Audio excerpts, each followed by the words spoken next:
ಆಗಿರ್ತಕ್ಕಂಥ YouTube channel study with ಪರಶುರಾಮ್ಗೆ ಸ್ವಾಗತ ಅಂತ ಹೇಳ್ತಾ ಇಂದಿನ ವಿಡಿಯೋದಲ್ಲಿ ನಾನು SSLC ಗಣಿತದಲ್ಲಿ ನಡೀತಕ್ಕಂಥ ನಾಳೆ ಅರ್ಧ ವಾರ್ಷಿಕ SA1 ಪರೀಕ್ಷೆ ನಡೀತಾ ಇದೆ ಮಿಡ್ ಟರ್ಮು. ಸೊ ಅದಕ್ಕೆ ಒಂದು ಪ್ರಶ್ನೆ ಪತ್ರಿಕೆಯನ್ನು ನೋಡ್ತಾ ಇದ್ದೀನಿ. ಆಲ್ರೆಡಿ 2 ಕ್ವಶನ್ ಪೇಪರನ್ನು ನಾನು ಹಾಕಿದ್ದೆ, ವಿಡಿಯೋದ ಡಿಸ್ಕ್ರಿಪ್ಷನ್ ಬಾಕ್ಸ್ನಲ್ಲಿ ಎರಡನ್ನೂ ಕೂಡ ಹಾಕಿರ್ತೀನಿ, ಅದನ್ನು ನೋಡಿ.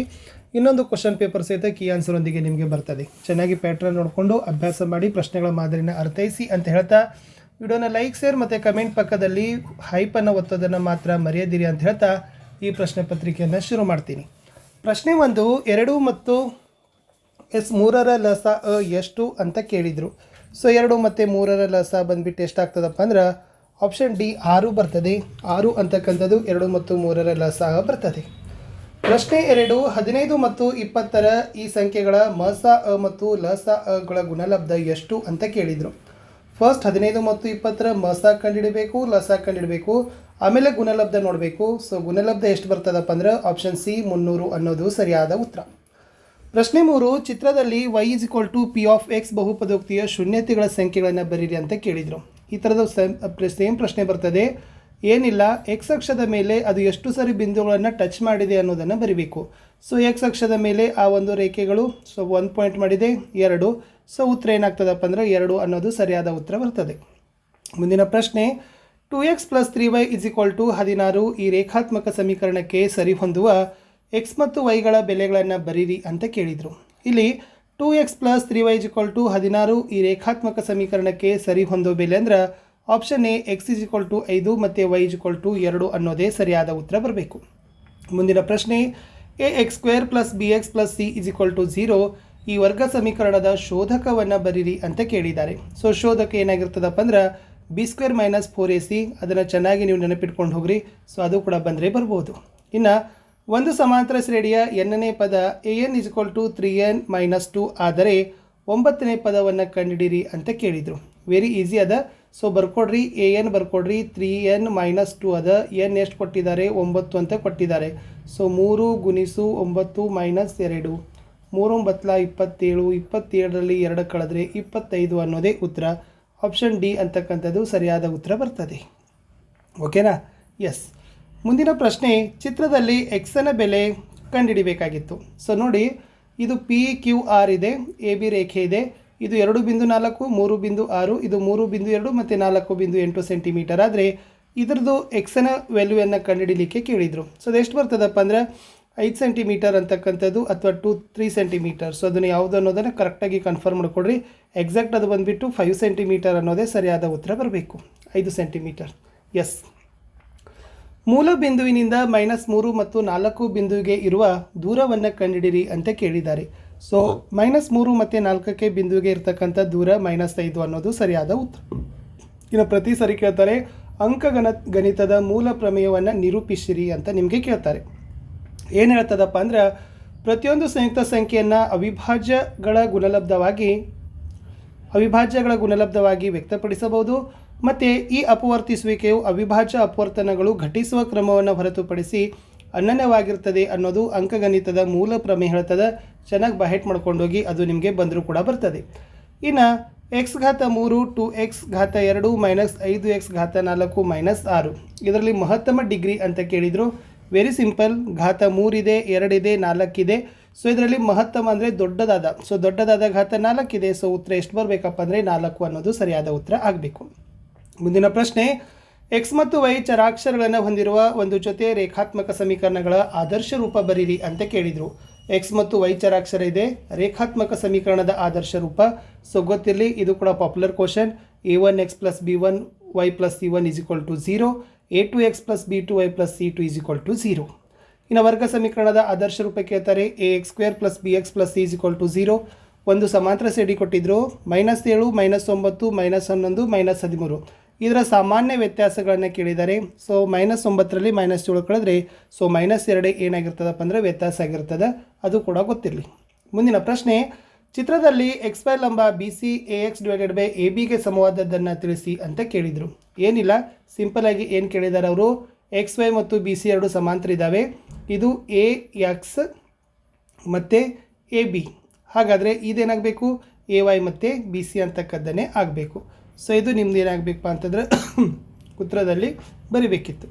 ಇನ್ನು ಎಕ್ಸ್ ಅಕ್ಷದ ಮೇಲಿನ ಬಿಂದುವಿನ ನಿರ್ದೇಶಾಂಕಗಳನ್ನು ಬರಲಿಕ್ಕೆ ಕೇಳಿದರು. ಎಕ್ಸ್ ಅಕ್ಷದ ಮೇಲಿರ್ತಕ್ಕಂಥ ಬಿಂದುವಿನ ನಿರ್ದೇಶಾಂಕಗಳು ಎಕ್ಸ್ ಮತ್ತು 0. ಇನ್ನು 16 0 0 -35 ಬಿಂದುಗಳ ನಡುವಿನ ದೂರ ಕಂಡುಹಿಡಿಬೇಕು. ಸೊ ಇದು ಸಿಂಪಲ್ ಇದೆ. ಸೊ ಬರ್ಕೊಡ್ರಿ, ಪಿ ಅಂದರೆ -35 XY, ಸೂತ್ರದ √x² + y² ಬರ್ತದೆ. ಸೊ ಟೋಟಲಿ 34 ಮಾನಗಳು ರೂಟ್ ಅಂತಕ್ಕಂಥದ್ದು ಉತ್ತರ ನಿಮ್ದು ಏನಾಗಬೇಕಾಗಿತ್ತು ಅಲ್ಲಿ ಕೊಡಬೇಕಿತ್ತು. 2 ಮಾರ್ಕ್ಸ್ ಕ್ವಶನ್.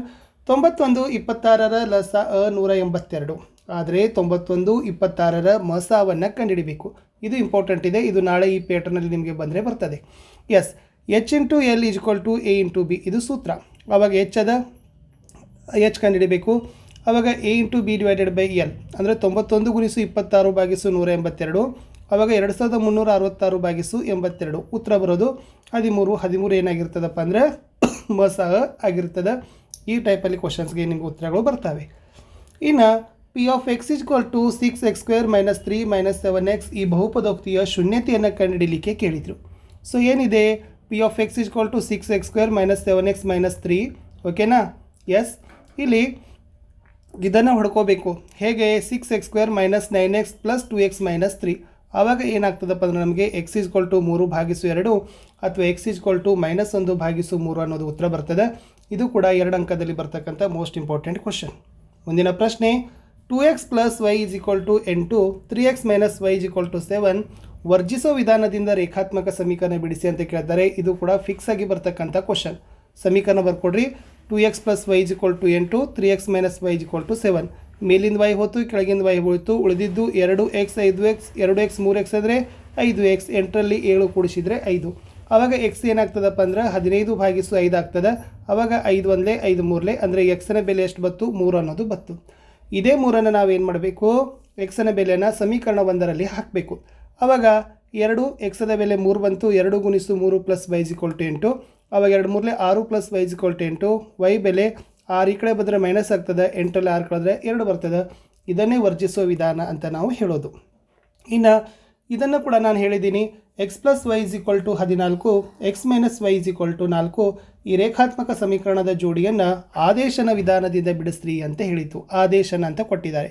ಬರ್ಕೊಡ್ರಿ. x + y = 14 ಮೊದಲನೇ ಸಮೀಕರಣ, x - y = 14 ಎರಡನೇ ಸಮೀಕರಣ.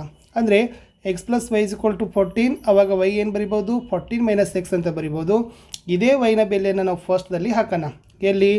x - y = 14, y ಬೆಲೆ ಏನು ಹಾಕಬೇಕು? 14 - x ಅಂತ ತುಂಬಬೇಕು. ಆವಾಗ ನಮಗೆ ಎಕ್ಸದ ಬೆಲೆ ಎಷ್ಟು ಬರಬೇಕು? 9 ಬರಬೇಕು.